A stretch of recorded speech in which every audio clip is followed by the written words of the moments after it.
জাতীয় নাগরিক পার্টি এনসিপির দক্ষিণাঞ্চলের মুখ্য সংগঠক হাসনাত আব্দুল্লাহ বলেছেন, যাকে গণ অভ্যুত্থানের পরে সরকার প্রধান বানানো হয়েছে উনি লন্ডনে গিয়ে সিজদা দিয়ে এসেছেন।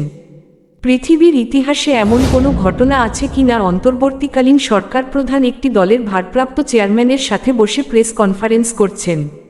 তিনি দাবি করেন, সেদিনই সরকারকে লন্ডনে বিক্রি করে দেওয়া হয়েছে। শনিবার 16 আগস্ট ঢাকার বাংলা মোটরে জুলাই সনদ বাস্তবায়নে গণপরিষদ নির্বাচন শীর্ষক এক আলোচনা সভায় এসব মন্তব্য করেন তিনি। হাসনাত বলেন, আজকের মিডিয়া বেশিরভাগই রাজনৈতিক দলের পক্ষে। তিনি প্রশাসনের পক্ষপাতদুষ্টতার অভিযোগ করে বলেন, সচিবালয় অফিস শেষ হয় 5টায়, কিন্তু অনেকেই 4টা থেকে গুলশান বা পল্টনের দিকে রওনা দেন। আগে এমনটা হতো ধানমন্ডি 32 বা গুলিস্তানে।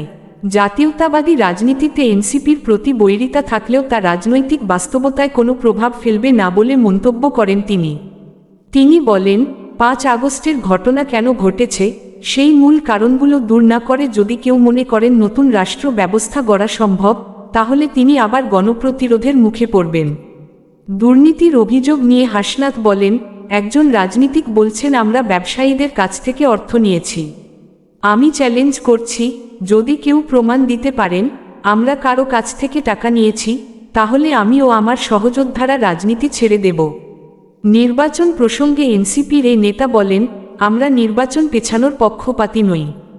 নির্বাচন হোক নভেম্বর, ডিসেম্বর বা জানুয়ারিতে, আমাদের আপত্তি নেই, তবে রুলস অব দ্য গেম বদলাতে হবে।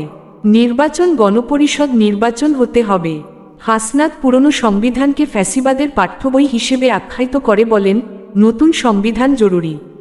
কেউ যদি মনে করেন নতুন দলকে উঠতে দেবে না, তাহলে জেনে রাখুন আমাদের আসন দিয়ে কেনা যাবে না, আমরা বিক্রি হই না।